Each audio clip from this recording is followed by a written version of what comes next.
It's always a lot of fun over at BangTheBook.com, where we are your one-stop shop for sports betting news and information. Daily NHL picks from Parker Michaels. Whole bunch of NBA content up for the start of the season here tonight. I just put up a NASCAR preview for this weekend at Martinsville. We'll have a UFC preview for this weekend. We'll get a golf preview from James Mazzola. We've gotten tennis previews from Big Ten Watto. And, of course, all of our regular college football and NFL content, including power ratings, game picks, previews, trends, all that good stuff over at the website. As you know, this and every edition of Bang the Book Radio, presented by our friends over at DSI Sportsbook. BTB, the number 200, is that promo code. 100% deposit match bonus for the Sportsbook, 100% deposit match bonus for the live casino at BetDSI. It's only a game until you bet it. A 2 for Tuesday here with two guests on the program. The first one is Brian Blessing, the host of Sportsbook Radio and Vegas Hockey Hotline. Brian, how's it going today, man? All right, Adam. Man, it is hard to fathom the halfway point of the NFL season. We wait, talk about football, and then it flies by. Really does, man. Halfway point of the NFL season. World Series starts tonight. I got a preview up over at BangTheBook.com for the Nationals and the Astros. NHL chugging along. Basketball starts tonight. College basketball in 2 weeks. So, very, very busy time of year here for us, but also for the sports books. So there's definitely value to be had all over the place. Oh, no, there's no doubt. And when college hoops kicks in, forget it. I mean, the bookmakers' heads on a swivel, and the players are coming at them from all angles. And I know, we're going to dive in here and start talking NFL, but the one thing is, do you remember a season like this? Like I get, somebody has a bad day, and there are upsets. But like 1 week, go to the Rams game against Tampa Bay. You're like, where did that come from? And then the Ravens, murder Seattle. Like Seattle at home. Like, where did that come from? And then honestly, I get the Patriots are spectacular, but the Jets beat the Cowboys. Darnold's back. And it's like it's a reset for their entire season. They played good against the Bills in the opener. Throw the 3 weeks out, they didn't have Darnold. Then Darnold comes back, and they beat the Cowboys. And they look like a high school team last night. Do you remember a season where you get such bizarre, just ridiculous results? You're like, that was atrocious. Where did that come from? No, I don't. And even you look at the college football side, games we talked about yesterday, Illinois over Wisconsin, Vanderbilt over Missouri. Vanderbilt lost at home in bad fashion to UNLV 2 weeks ago. Then they beat Missouri at home. That's unfathomable. That is unfathomable. It is. I mean, what it is that there's a few really good teams in college football, maybe 2 or 3 in the NFL, some really, really bad teams, and everybody in the middle just feels completely interchangeable. You can almost flip a coin with those games every week. Well, and then the other one, I mean, what a difference 2 weeks makes. You got the Lions feeling phenomenal about themselves, going to a bye. The one stone in their shoe was blowing the Kansas City game they should have won. They squandered the 8-point lead against Arizona, but hey, I mean, there's hope. We're a team here. Oh, the Packers got all these injuries. I mean, the Lions, you're knee deep in this thing. You go to Green Bay, you're kicking them all over the field. You should have beat them of your own accord, but then you get a bad call against you. And all of a sudden, you take a bye 2 weeks later, you're 2-3-1 in the cellar, and the division's over. It's like, how did 3 weeks? That was 3 weeks ago. Detroit was like a team.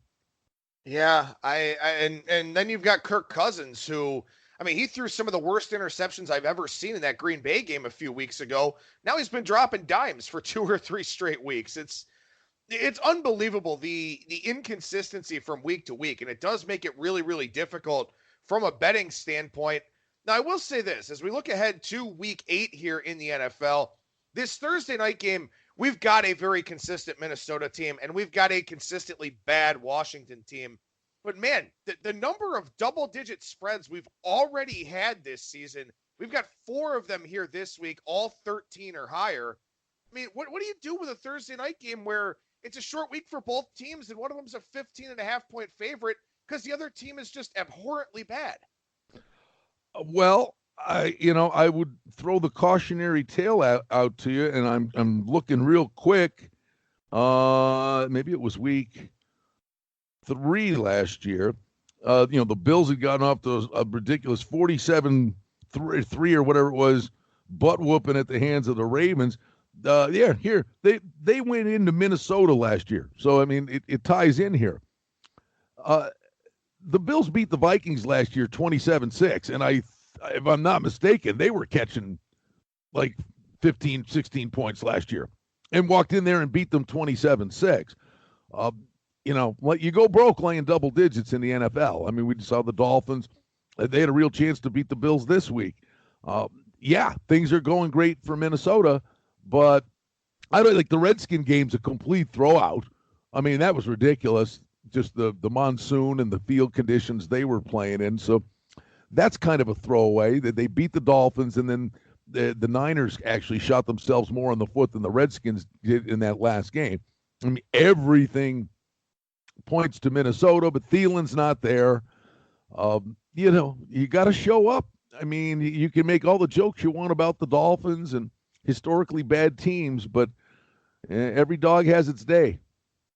Yeah, that's certainly true. And, you look at Minnesota's schedule here so far, 3 of the last 4 games on the road, not any substantial travel, Chicago, New York, and Detroit, but still 3 of their last 4 on the road. Now you've got the short week. Next 2 games, both on the road, at Kansas City, at Dallas.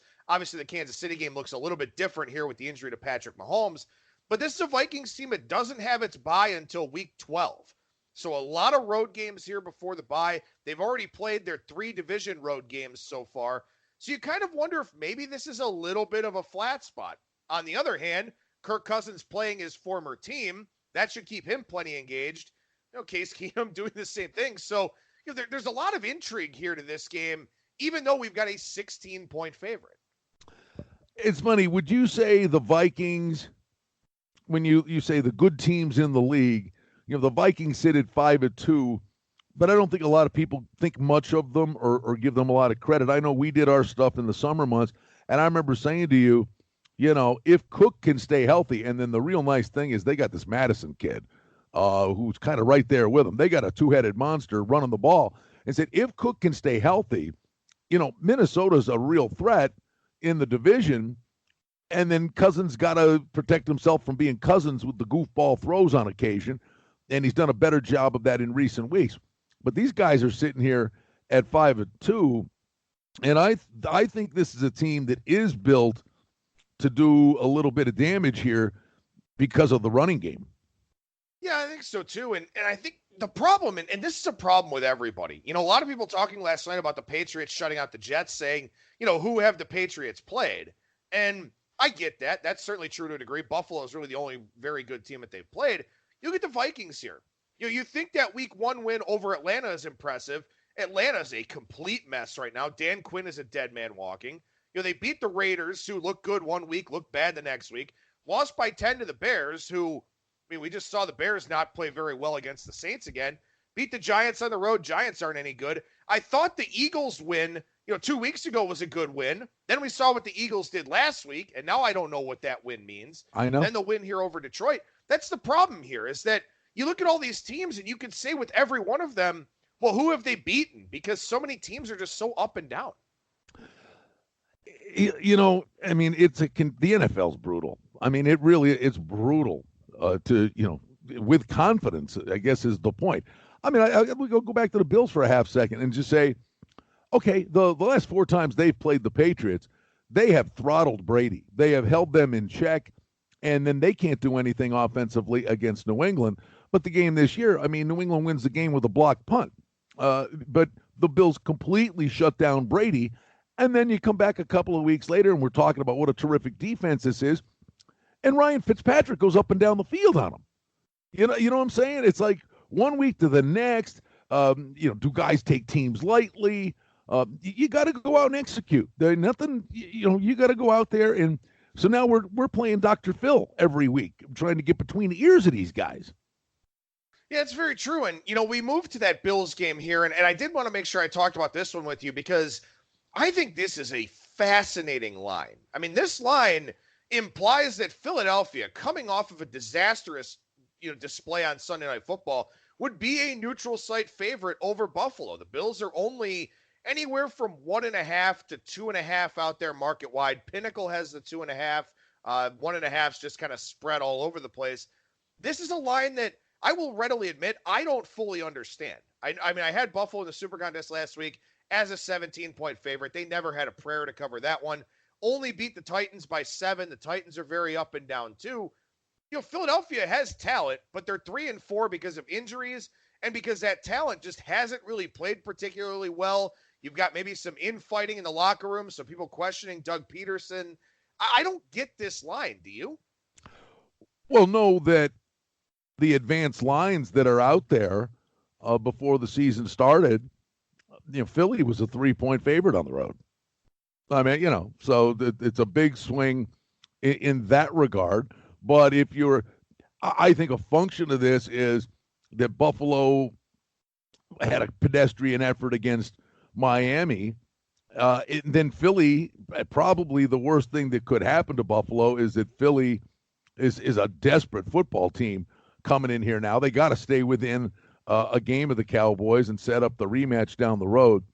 But again, I mean, the one thing would be Schwartz trying to do something to frustrate Josh Allen. The one thing I would say for the Bills is that he's protected the football the last couple of games. He make that ridiculous throw once a game when they'd be in complete control of games that could kind of change the game and made things dicey. The one thing that's remarkable about Allen, and people, still shoot holes at the guy, and he, there's a learning curve. But I honestly, you go down a list of these quarterbacks, he's the guy in that draft class. You got him in Lamar Jackson. And Jackson's doing really good work. But I'm more than comfortable with what Josh Allen's bringing to the table here. The one thing that's a hidden little nugget, Adam, and this would probably just shock people. Maybe I got to get a life. I mean, it's just kind of where it ended up being. I followed his team very, very closely. He now has, in his first year and a half, and he missed 4 games last year? So he didn't play a full season. I don't know, say he played 12 games. He has 5 fourth-quarter comebacks on his resume. I mean, he'll make a dumb throw or something happens. The kid's got the ability to put the horrible thing behind, and when they need him, he comes through. And people shoot holes at him, but he really does have a little Jim Kelly in him. Kelly used to do stuff like that. There was a Monday night game against Cincinnati. He threw 4 picks in the first half, and then Kelly came back and tilted the field and brought him all the way back like it never happened. Allen's got a little bit of that to him. I think the defense will have a stone in their shoe. They didn't play exceptionally well last week. Singletary's back, which will help the cause. But this is a Philly team. I go back to that game, the Green Bay game, when they needed it. Although it was a coin flip, at the end of the game, Green Bay didn't kick the door down, but Philly showed up with a big effort. It's a terrific game. I couldn't pick a winner in this one. I really couldn't. Philly desperately needs it, and I think Buffalo's motivated by the scare they got from Miami, and maybe it was a learning lesson for them.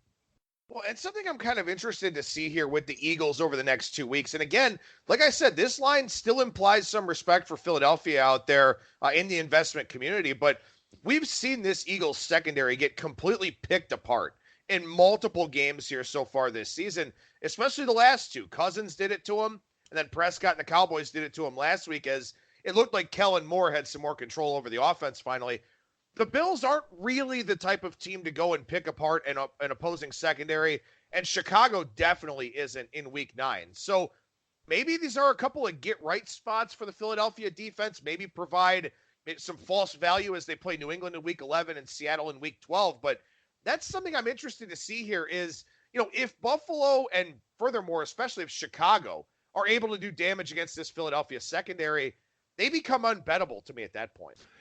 I think the way I'll play the game, Adam, and I will say I did this last week because the minute I heard Fitzpatrick was playing, I said, I've seen this act before, where this guy has occasional good games. I played the over in the game, and so that it was a bizarre. And I got to say, for all the bad beats we whine about, And believe me, we've all got them, but all we do is remember the bad beats. I got the miracle win. I wanted no part of laying 17. I probably just should have taken the points, but played the over in the game. But in the second half, when they were trailing 14-9, I laid the 8.5 with the Bills. And they get the 2 touchdowns and a 2-point conversion. They're up 15.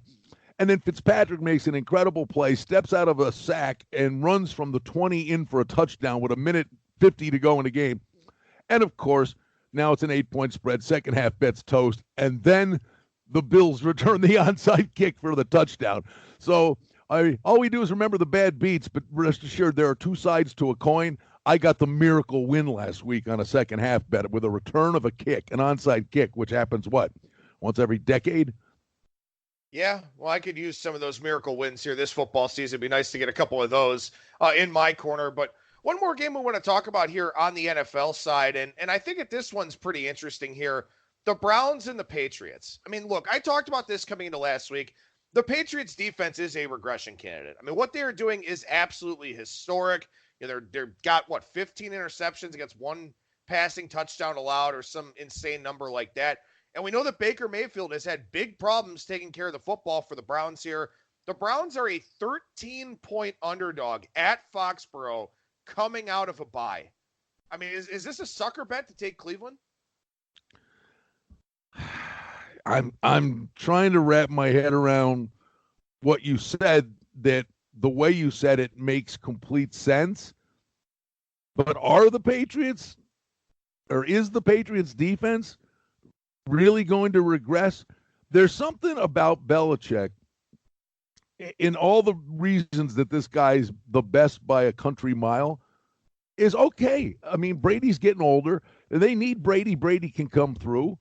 But, okay, if this is the identity of this team, they'll run with that. And Brady seems to be good with that.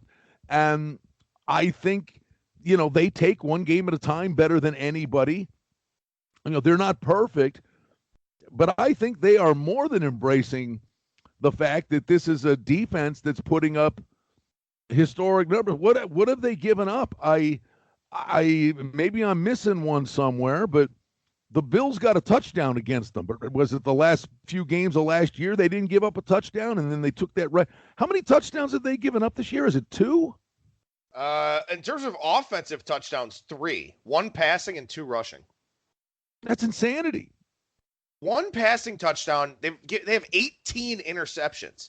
Nobody else in the league has more than 9. Nobody in the league has more than 9. It's insanity. Like you said, here's the thing, though. And maybe this just is a commentary on how bad some of the teams in the NFL are. When you look at last year, the best percentage of opponents' possessions ending in an offensive score was the Bears at 28.6%. Worst, by the way, was the Bengals at 46.3%. In 2017, the lowest opponents' possessions percentage of ending in an offensive score, I'm sure there's a better way to say that, Jacksonville 23.9. New England this year, opponents' possessions, 5.4% of them have ended in an offensive score. That's not just a touchdown. That means a field goal, too. San Francisco is second at 16.7. Buffalo third at 17.1. So you've got 3 historic performances defensively here in terms of preventing points. Again, maybe the NFL is just, that top heavy and that bottom heavy, but 5% of opponents' possessions ending in points, that can't continue. That's just way, way out of line as an outlier. Well, I don't know if Cleveland's going to score, though.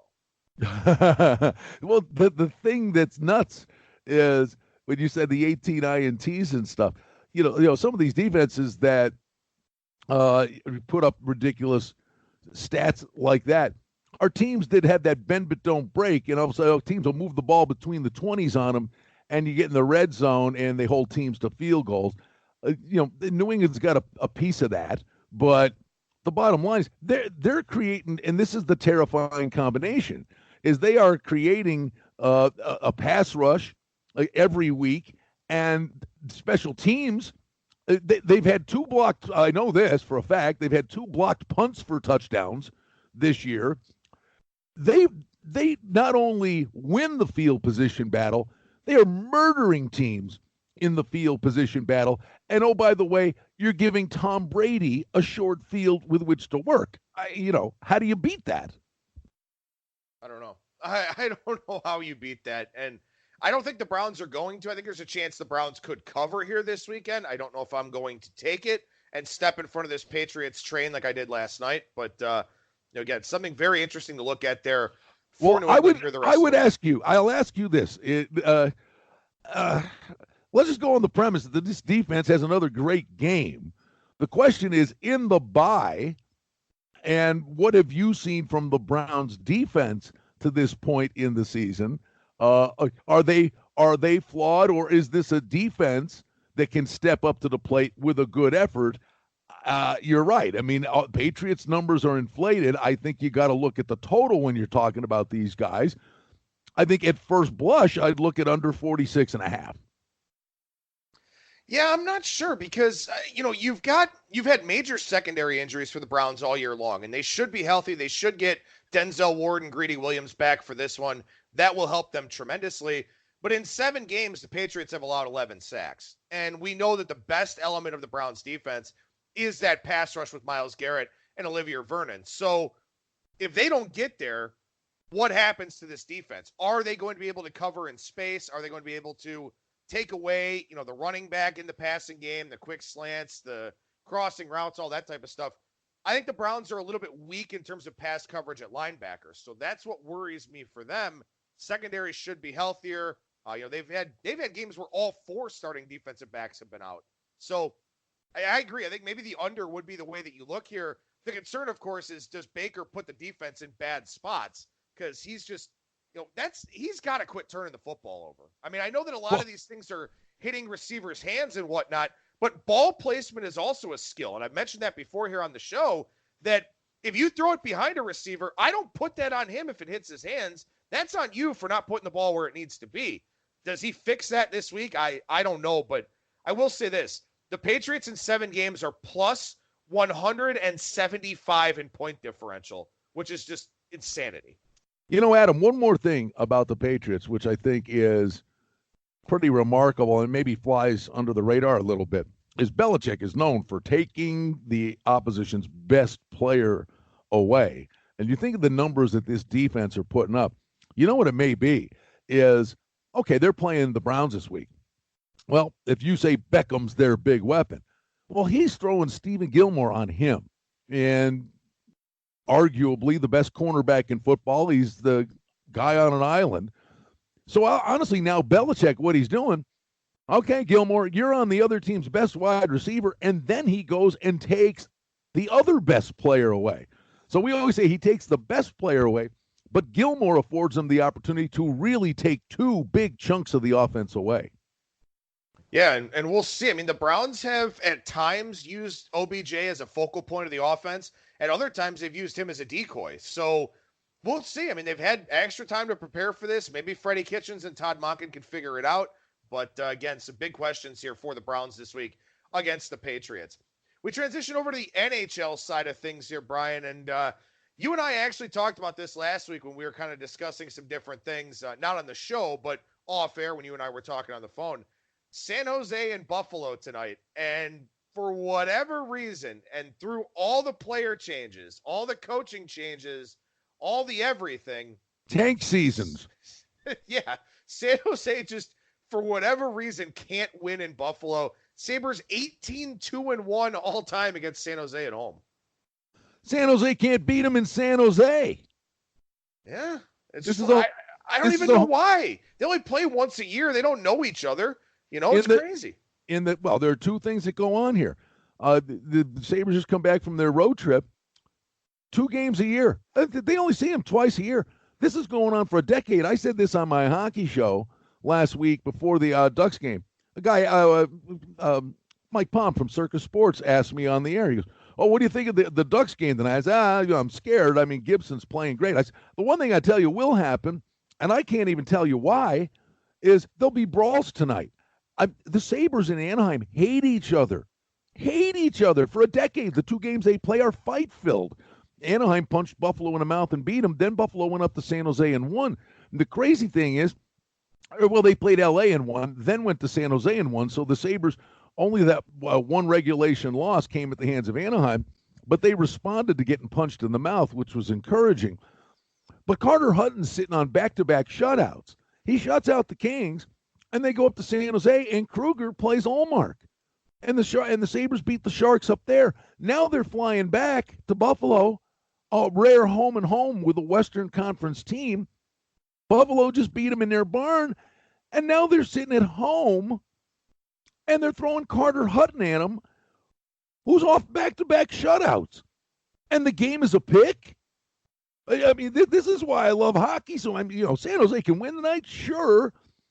But what were the numbers? Say the numbers. Yeah, you got Buffalo, anywhere from minus 108 to minus 115 in the offshore market.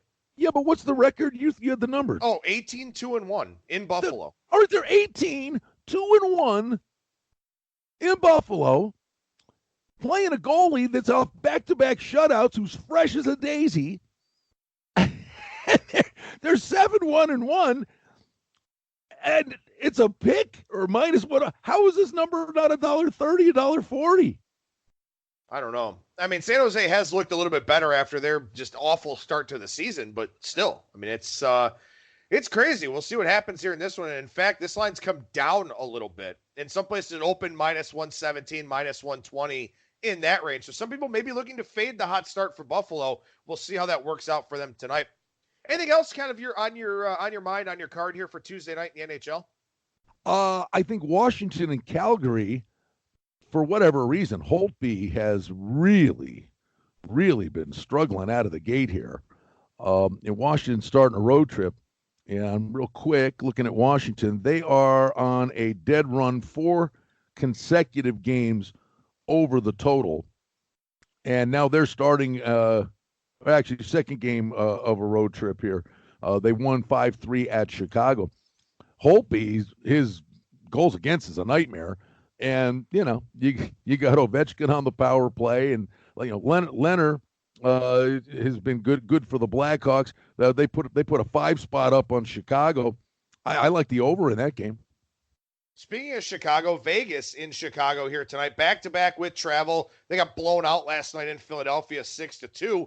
What do you think about Vegas bouncing back here tonight where all the money has been on Chicago so far? Vegas was about $1.40 favorite, now as low as minus 117 out there. Yeah, Oscar Dansk played yesterday, the game in Philadelphia, and the poor kid hadn't played a game in a couple of years, so he literally got thrown to the wolves. The thought process was that maybe Fleury played there, and then Vegas goes to Chicago where their AHL affiliate is, and Dansk could have gone to Chicago and they played the Garrett Sparks kid in the game today, but for whatever reason, they play Fleury, time and time again. He got a day off yesterday, so Fleury comes back. But I'm telling you, Adam, this is a good team with a lot of good players, and they're going to have a lot of good nights. But there are games where it's apparent to the eye. Vegas' first year of existence, they were a rocket sled. Last year, you get Stone, you get Pacioretty. They've gone to more of a mix of size and speed. But on the back end, Nate Schmidt is out. But that doesn't excuse the fact that a lot of guys didn't show up in that game yesterday. Chicago doesn't strike me as this lightning fast team.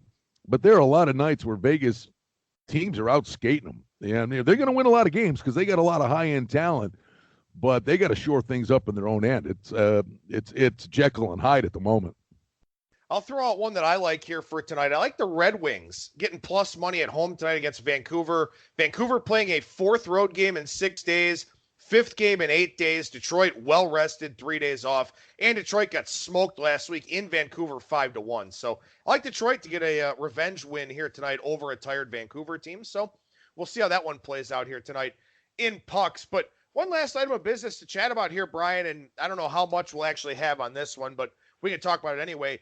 The Zozo Championship, a new golf event over in Japan. This is the first year of it. Purse almost $10 million. And this is another one of those kind of restricted events where you've got really the top players from last year's FedEx Cup standings, the best Japanese players, really good field here with the HSBC coming up, the first WGC event. Thomas, Rory, Matsuyama, Schauffele, a name we haven't seen in a little while. Spieth, Woodland, Scott, Fleetwood, Casey, Reed, Finau, Hovland, and Im. Tiger Woods is playing this weekend. Really, really good field over in Japan. Well, Justin Thomas, 7-1, deserving favorite. He brings back, if he keeps it going this week, he's going to be really tough to beat. McIlroy, Matsuyama, Woods, and Day played the skins thing. I actually bet Dave the longest shot. He was like plus 350 in that goofball skins thing, and he actually won the thing. So he's kind of playing with house money here. Made a little dough on this Asian trip, but he's going through some swing changes. But I would look at maybe some guys. I'll look at Louis Oosthuizen coming off the shelf. Might be able to make a little bit of noise here. But I'll give you two guys. Adam Hadwin at 50-1, I think is an overlay. Is a guy that's capable of going really low. But the guy I like, I think, is Ryan Moore at 55-1. He played good in Vegas, and last week had 3 really good rounds. In the tournament in South Korea. I think Ryan Moore at 55-1 is a guy you could take a look at. Well, again, new course here. It's a par 70, a little over 7,000 yards. So, we don't have any course form data to go off of. And obviously with this Asian swing, you've got, some guys with the time change, some guys that played last week in South Korea. So, a lot of stuff going on here. More of a situational handicap than anything else. I better mention him because I'm telling you, the day I get off him is the day he's going to win, because that's what happened to me with CT Pan last year, and I'm still bitter about it. Dylan Fratelli at 100-1 is a guy, when he gets hot, he gets white hot.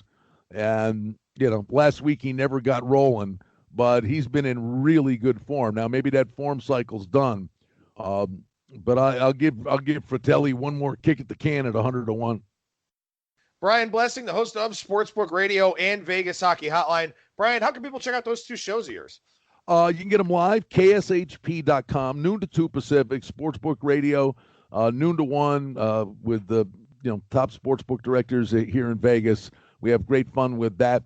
And if you're a hockey fan, Vegas Hockey Hotline, we get phenomenal guests from around the NHL. That's at 1 p.m. Pacific.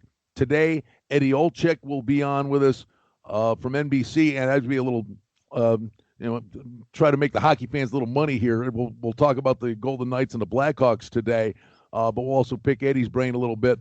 We'll get some pony talk in with the Breeders' Cup coming up, and I know we're going to do a thing, you and I, next week on Breeders' Cup week. So today at 107, 108 p.m. Pacific, when we get started, we'll have Eddie Olczyk on, which should be a fun hockey conversation.